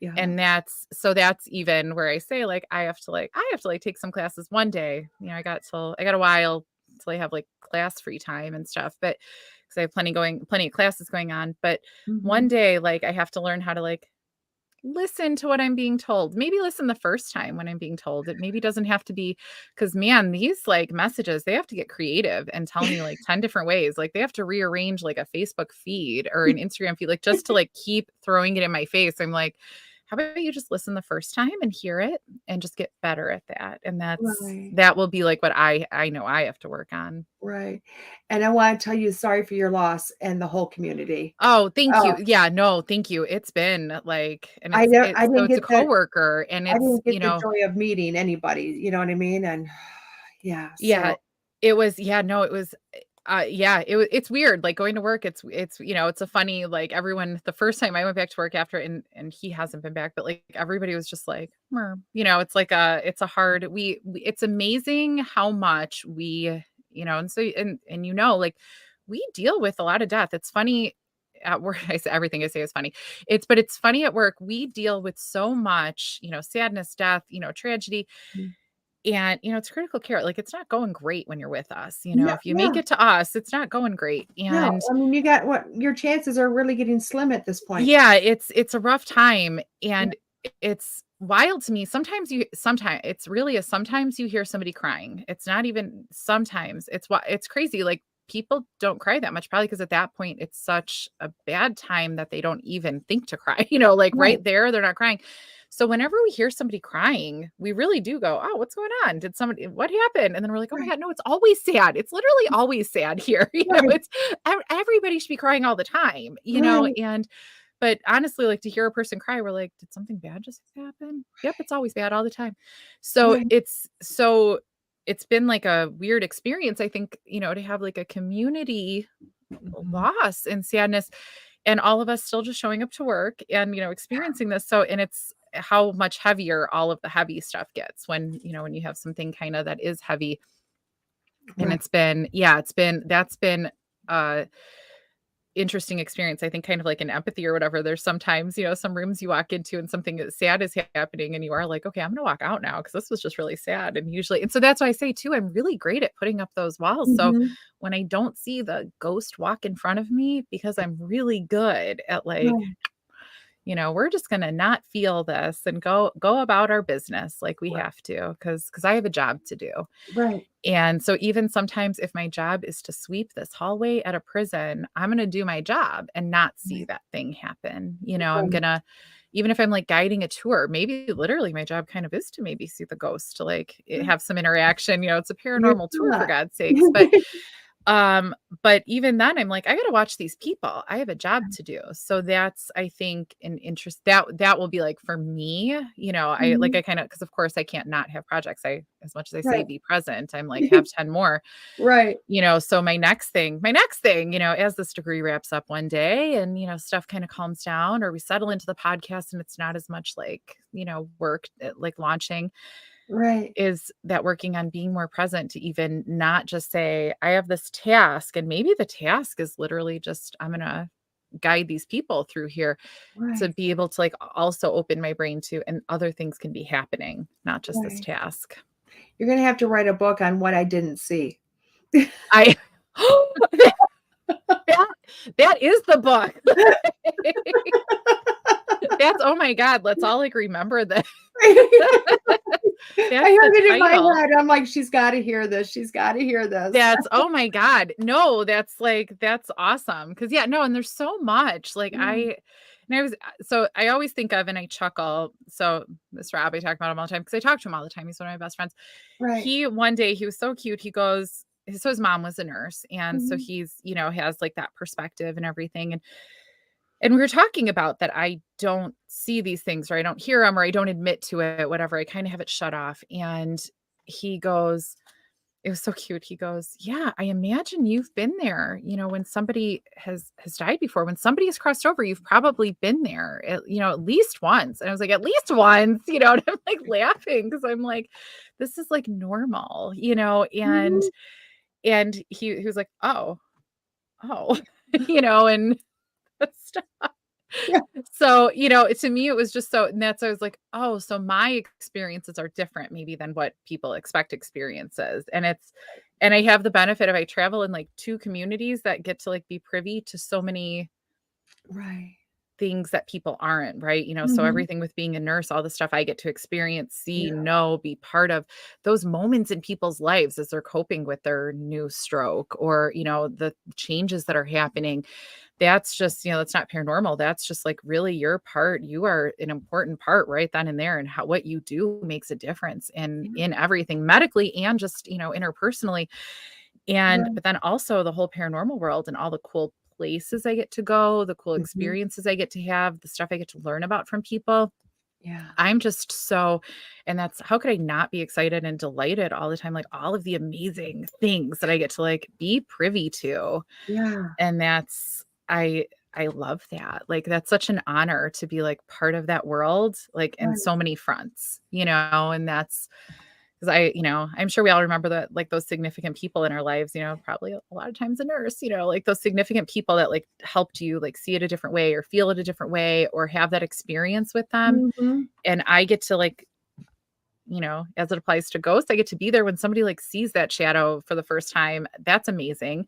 Right. And they remember that. And then I get to be there for the other big things, the other like real life big things. And so I think that's like my driving force, like just to be present for all of it. So that's my be present, that I get to That's be your be present for all present. of that. Yeah. And I think that's like my driving force in doing more all the time, Yeah. is to keep being part of that. I So love that. Carrie, your stories have been amazing. Your journey through thanks. this is amazing. Like everybody says, I like people to come on because I like them to talk about their stories and making this normal for people, making Yeah. things normal. And to me, it's a big thing to say, you know what, I lived this, but I denied it. I Yeah. didn't want to look at this. I didn't want to see this, and I think a lot more people are like that than anything. And when they start to open their eyes, wow, there's this whole Yeah. world. There's a whole world. Yeah. I, and I am comforted, like, that I know there's that whole world. I know there is, so even like if somebody isn't like physically standing next to me, I know they're still, They're they there. still get to be as involved as they want to be. And maybe not in the same way, obviously, but they're not gone, you still, like, I even like after my grandma died, like definitely like had dreams. She was visiting and I was like, and again, like in my home, my mom would be like, yeah, I saw her, like, yeah, she did, like normal. Like, so this is why I never thought it was that interesting. It's Like, not oh well, yeah, and that's why you I need guess the I proof did. in the pudding because it's like whatever, it's Yeah. whatever, It was just whatever. So I didn't think anything of it. Yeah. Well, I get you because, I live close to Whitewater, Wisconsin, and I just spent some time in Florida talking to a guy that goes to school up here, and he was telling me about the lady that's always on this corner, and I'm like, "And you see her?" She goes, "Yeah, I'll be walking home, from the and she's dead, but she's just." I'm like, "I'm gonna go hang out on this corner to find her." Yes. This is what I have this goal now, before it gets Yes. cold to go sit on this corner and say, "Come on, woman, where are you? Like, come on, show I yourself. wanna see you." So is she okay? So then, like, I know it's getting time to be done, but like, Well, do she's people got know about her, or does yeah, this I man just guess know about her? no, I guess it's this big story about this well, Whitewater, Wisconsin is it's got a lot of spiritual stuff, it's got a lot of paranormal, and they got, like, the Witch's Tower. It's also where the very first Morris Pratt actually started there, which is Morris Pratt Institute for Psychic Mediumship Development, which Okay. that's where this actually started, is in this town. But apparently there's some story that she lived there and some, bad ending in her life. I really didn't pay attention a lot to the backstory. And because I don't care about history. I want to talk to the dead guy.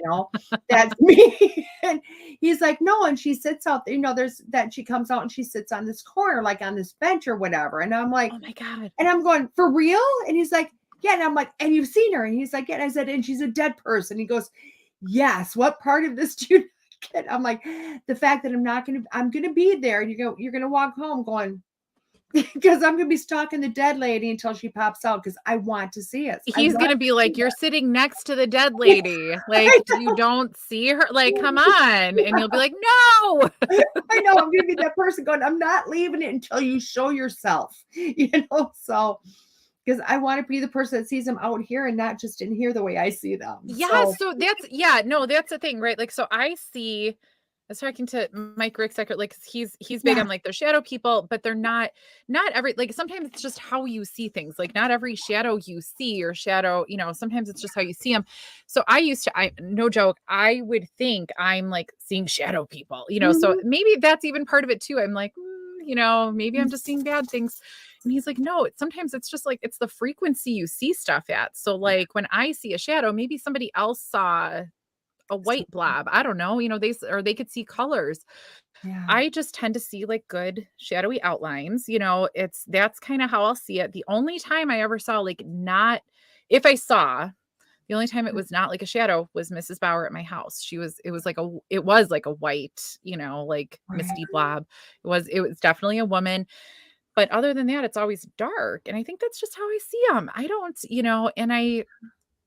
and sometimes I hear, and other people hear them. So that's why I know like they're actually audible, but I'll hear whispers, I'll hear it like, and it Mhm. sounds like whispers. It's like, pss, pss, pss, pss, it's Right. talking. I know it's talking, But a lot of times it'll even, and where I don't trust or believe is that it's like, I'll hear it in my head, and then Yeah. I go, that's where I'm like, that's not real. I'm just like thinking that, like, that's Right. just like my inner voice.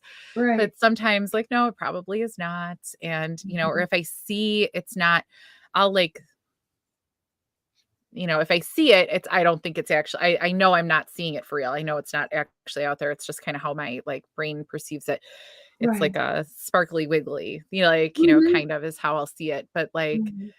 I want to go see that woman on the corner and like Yeah. literally see her. So that's why I'm curious. Does this man who sees her, does he see Yeah. other No, ghosts? Like just the see? one, just the one. I was, like, blown away because 'cause I'm like I'm thinking because he's from White well, he's the head of the school, like, what's it what he well, he's a student, but he's head of the, like, student body, so he's gotta show up for all these things, And, I'm looking at him like, "Oh, and this and that," and he's like, "What? What spiritual? Oh, well, I know about the witches." I mean, this man he didn't even know they had a paranormal group at his college? And so this is not a man that's, like, seeing dead people Out there everywhere. seeing, oh my God. So Because he that gives knows me it's hope for already this what's woman. I'm happening. like, we could all Yeah, go to the corner. We could all yeah. see her. I think we all me, you, Paige, Jen, everybody just needs to go sit on the Just corner and drink some hot chocolate, wrap up because 'cause I'm staying there all winter until I find the woman, you know what I mean? I just feel like, "Spirit, I want to see dead people. Show her to me." we should, oh my God, that would make an amazing like series. Just go there, different seasons, and have somebody just like take our picture all together because that would be hilarious. Just us like in various levels Right. of winter or summer. But also maybe one of those pictures, I feel like finally, after like enough time, she'll be like, fine, you crazy ladies. And it'll show up and she'll be, and like, well, I'll turn around and see her and then we'll get a picture like of her and us just being shocked. Like, Right. yes. And we'll all just say hi and be like, great seeing you. Yeah, Peace out. And she'll be I like, know. cool, you left now? Cool. Like, leave me alone. I'm a distraught woman. I want to be left alone. That's why I come out at night. Why do you all come here and just sit here with me? It's really weird. We should do that. That should be like the series, like And all nobody's like, "Are you doing okay? Can we help you?" No, we just want to see I'm you. just sitting on the corner. Go. I just want to see this man walk by, say hi to me, and then we'll just move on. Right, that's it. We're gonna be All- good. We're gonna be good. Okay, Harry, you have been so amazing this morning. I Thank you. It's been appreciate you. delightful. I can't wait to see you in person again and actually have a I few know. minutes to talk. Yes, I'm so You know? excited. Oh, I can tell you. Yeah, because I know we got a brief moment at Oh my Crystal God. Meeting, Well, but that whole so day brief. was like that. It was the fastest Yeah, ever. it And so was. I'm looking forward so much, like a little bit. I'm like, oh my God, we're there for 3 days. And then I'm Yeah, like, no, this is super fun yeah. because like I would like that couple hours to last 3 days. So I'm Yes. very excited. Yes. Oh, me too. I am so and it's so much jam packed in, but it's gonna be great. It's gonna be Mhm. awesome. I'm So very excited. for anybody and how can people do you want people to get a hold of you? So yeah, I mean, I know you got a so lot of information at this point. Hmm. So, let's say, how about follow me on probably I spend the most time on Facebook because I laugh. So speaking of Paige will just be like, they just talked about me the whole time. Paige is Yeah. really good at Instagram. Like that's, she's like, I'm good at that. I'm good at just like putting stuff out there and whatever. Yes. I'm like, I'm really good at Facebook. Like that's what Mhm. I'm good at, and I Yeah. don't know why, like it's not even like I'm way older than her or something, like, but I'm like, that's what I'm good at.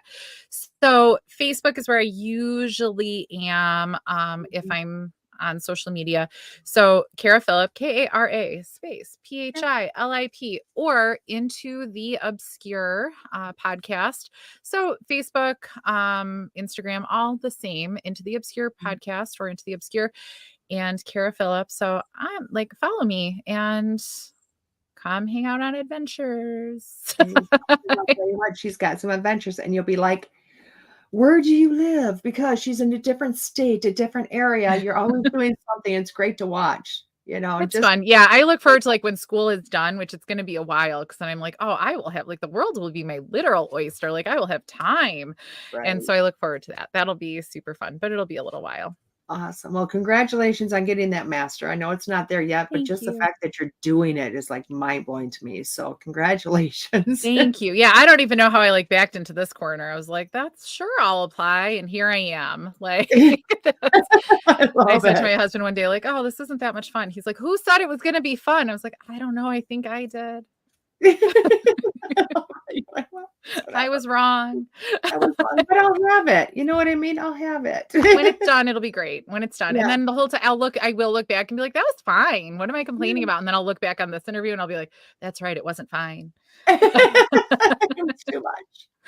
Well, thank you so much for showing up. And I hope many people follow you and just Yes. watch your Thank adventures and you. where you are at next. So thank Yeah. you. Thank you. And I'll see you in a couple days. Oh, definitely. Everybody else, I'll be back in a few minutes with your weekly reading. This is Dad here on School Through Spirit, WLTKDB.com. Thank you so much, Kara. Thanks. Bye, Bye-bye, everybody.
Hey, everybody, welcome back. This is Dad here on School Through Spirit with WLTKDB.com. I have had the joy of having Miss Kara with me, Kara Phillips Philip with me all morning. And wow, what a gem. I love Kara. And that energy is all the time. She is very much for real, very much loving life, loving people. And it's incredible. It's incredible. So please do me a favor, follow her. Kara space Philip. Or Kara Phillip, obviously, on Facebook, Into the Obscure. Just watch. You'll learn so much. You'll just learn life. You'll learn to love people. You'll learn to love life. You'll love the adventure. It's just incredible. So, but let's do our 5-card stud. And you know what? It's not time yet, but we're doing it anyway because I have a producer, Todd, that I love dearly. And your weekly reading this week and next week is going to be from this deck. Normally I'd wait until October, but we're doing it. We're doing it. Who cares? We already decorated the house for Halloween, guys. I mean, we're mid-September and we got Spookville everywhere. So we're going to do the 5-card stud from the Halloween Oracle deck, which I call the paranormal deck. Why? Because I can. So we're going to pull 5 cards from this. What these cards are pick 1 card, 2 cards, 4 cards, all the cards. I don't care. It's your reading. But this is what you're going to focus on for the week, okay? So there you go. And when I'm done reading them all individually, I'll tell you what they all mean together. How's that sound? Okay. So I'm just going to shuffle here for a moment. And then do a little bit of this. I don't know. I always cut in 3. I don't know why I cut 3 because guess what? It's only the half a cut that matters. But the first card is blind spots. It's a skull of darkness, blind spots. I don't know if you can all see that. But with looking at this card, there is something that you are not seeing, okay? You're not looking. You've got some issues going on. You're going, what the heck is going on? You can't figure out what the problem is. But you're not looking at the whole picture. You're not seeing in the shadows. You're not looking around. You know, like when you're in your car and you got those blind spots, you got to move your head a little bit to see the whole picture, don't you? So you need to start looking at where you haven't looked, what things are hidden in order to figure out the problems to those solutions to those problems. The next one is the Winter card, and it's a sacredness of pausing. the sacredness of pausing. You know what? I can't say this enough, probably because people can't say this enough to myself. Okay. Taking that moment, taking that breath, and learning to take things in. And this is what this card is saying. So if you pick card number 2, it is about literally taking that moment, taking a breath, being able to stop and look around and see everything that's there. Because when we're going, we miss so much. The card number 3 is the earthly weaver of the worlds. It is the witch card, the earthly weaver of the worlds. Wow, that's incredible. Look at that. That's so dynamic. And that card, when I'm looking at it, I'll tell you what, there's a lot of magic there, okay? And it's telling me that if you pick card number 3, you have a lot going on, a lot going on. You've got things here, there, and everywhere. And you're thinking, how am I going to make this work? It's telling me you can. You just got to kind of think outside the box. You have to realize that sometimes life just happens and you have to add a little bit of magic to make this all work, okay? But it's telling me, don't worry, it's going to. Everything's coming together for you. All these pieces that are floating everywhere are going to come together, and the magic's going to happen, okay? Card number 4 is wise seeing, wise action. It's the owl card. Wow. That's pretty cool. That's pretty cool. Okay. That card really is that start looking at stuff without the drama. Hate to say it. And even without the analytical mind. Okay. Because things are just what they are. Okay. And this is what it's telling me. Things are what they are. When you talk to a very wise person, you talk to your grandma, you talk to whatever, she never brings in the drama. She never brings in the analytical. It's the wise words. Why? Because the wise words are very simple. It is what it is. It is what you see. There's not a whole lot around that. So start looking at things as for what they are versus everything that you're adding to it. Okay. And the last card is authenticity, the invisibility. Okay.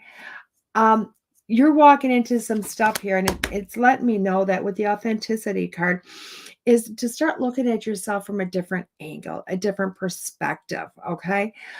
Stop taking, and putting fluff into things, pulling that out and really looking at yourself from a person that, you have a set of rules and or morals that you live by. And it's time to start getting back to some of those. Okay. Not saying that if you pick card number 5, that, you're off the beaten path. It's just telling me that you need to kind of get back to your own set of morals and your own set of ethics. Okay. So card number 1 is the blind spots. Card number 2 is the sacredness of pausing. Card number 3 is that earthly of weaver worlds, that things are coming together. Card number 4 is the owl, which is seeing of the wise. Speaking of the wise, taking that wise action, which is doing it for what it is, not overdoing it. And card number 5 is the authenticity, that, getting back to where you need to be. Now, when I'm pulling all this together, I feel as if this reading is saying there's a whole lot going on and you're going, what the hell am I supposed to be doing right now? And I feel like this reading is also for me as much as it might be for Tim and some other people. But when I pull it all together, there's a lot going on and a lot of confusion and a lot of unknowns out there. Okay. Tons of unknowns out there. So, but it's really taking a moment, just taking a second, getting rid of the drama, getting rid of all the crap and going, okay, I'm going to woosah right now. I'm going to take some breaths. I'm going to breathe through this. And then I'm going to come back at this and say, okay, where am I supposed to go from here? Okay, logically, where am I going to go from here? And you're going to start to see things mapped out for you. You're going to start to see it mapped out for you. But be true to yourself in this. Don't make stuff up. Don't flip a corner. Don't do crap that you don't need to do in order to make it up. So stay authentic to yourself. And trust me, it's not going to be that big of a deal. Okay, so I wanted to pull out, I need to do the Beyond Lumeria cards because I loved adding this extra element in there. Okay, just because they're wordy, they say a lot, but it always blows me away how well these cards go with any deck, any deck, any reading. And it's also that extra verification, that extra verification that goes, okay, what was Jet trying to say with this? What was she meaning by this? And then I pull this card, and for me, it just feels like it brings it all together. It brings back that extra little bit. Okay. So, pretty card. Gorgeous card. It says solar plexus chakra, solar plexus chakra, radiant illumination. The solar plexus chakra is a radiant center of your being. It holds a vibrant spark that brings your passions to life. Enter this space to step away from playing small, unworthiness, the idea that you are taking up space, and insecurity-based competitiveness. Allow yourself to be attuned to the abundant life force that resides at your center, and be energized, motivated, and fueled with inspiration. Bring forth more of what you wish to birth in the world. As you discover a deep and real sense of self-empowerment, you can confidently lift others in celebration, harmonizing differences, and shifting into a collective co-creation. Wow, that was a mouthful, guys. That was a mouthful. But I'm going to tell you, I'm going to stand by this, because I do feel like with everything that's going on with the first 5 cards, this card is telling you that, guess what? All this is happening for a reason. Everything that's happened this week is for a reason. And even though you have a whole bunch happening, a whole bunch of unknown going on, all of this has happened for a reason. And you deserve, I'm going to tell you, you deserve some doors shutting so all these other doors can open up for you, that you very much deserve. You are worthy, and it's time for you to walk into those doors. It's time for you to do it. Okay? So I want you to go forth and enjoy this week, because it's going to be one hell of a week. Now, I did stay a little bit longer with Carol. Why? Because, guys, I don't know what shows are going to be here this week and which ones are not going to be here this week. And that's perfectly okay. Why? Because it is what it is. But again, guys, I want you to take those moments this week. We do have some shows running. Maybe not all of them, because as we wind down to next week being the last week of the station, some shows have decided to kind of go off on their own. And that's okay. Find them someplace else. And other ones, maybe not so much. And like me, I'm a diehard. I'm going to stick through. All right. Awesome. Lee says, Lee Warner is the Monday night ticket is happening tonight. And Lee, is that at 6 p.m.? Is that at 6 p.m., darling? And I also know that Christina Bloom's, oh my God, I just forgot. Christina Bloom's show is going on tonight. Oh my God, I just literally, 7 p.m. Thank you, Lee. And Christina Bloom's right after her at 8 p.m. tonight. And don't ask me why I cannot think of Christina's show for the life of me. I've only been saying it. Be the change. Thank you, Lee. I've been saying that for 2 years now, and it just totally escaped me. So, and then of course, Christina's on right after that. And I'll tell you what, it's going to be an amazing, amazing night for you guys. Thank you, Todd. So I want you to watch those. And again, tune in Thursday morning at 9 a.m. Okay, Thursday at 9 a.m. We are going to have Miss Megan. Again, she's the ghost finder. She is the witch from the Ghost Finders. She's a phenomenal makeup artist. Oh my gosh, this woman, you're gonna love her. She's got so much to offer, and she's just another lady that's just, oh my God, just resonates beauty from the core on out. So that's going to be an aired show, recorded show. So, please come in and comment, still do all that. I'm going to show up and look at those comments and truly enjoy it. Okay. And of course, Haunted Voices, hopefully you'll be on this week. I'm not sure. If it is, it is. If it's not, it's not. Who knows? We don't know what's going on in the background anymore. So, thank you. You have a great day too, guys. So for everybody that's been listening, thank you so much. Next week, I just have to let you know, I want to get her whole name up here. Sorry. And it's Jody Jacobson is going to be on next week, guys. Jody Jacobson. She is, she's a witch. She's a 2nd degree Cabot witch. Yes, from Lori Cabot, who is in Salem. And she just got back from Salem that long ago. She's actually between some Salem tours, going back over there to learn more and to participate as she does there, because that's her coven. But she also owns Midwest Witchery in, I believe it's Stillwater, Minnesota, or right near Stillwater. And she's just an amazing guest. She's an amazing person. She's a friend of mine. I've gone there to teach, and now she's taking my classes. So I really want you to come in and enjoy her. And then we're going to have a special surprise guest next week for that last recorded show that I'm going to have. Okay, guys. So that being said, I'm going to love and leave you. You guys have a great week. I will see you tomorrow. I will see you in person next Monday, and I'll see you on the record this Thursday. This has been Deanna here with School Through Spirit on WLTKDB.com.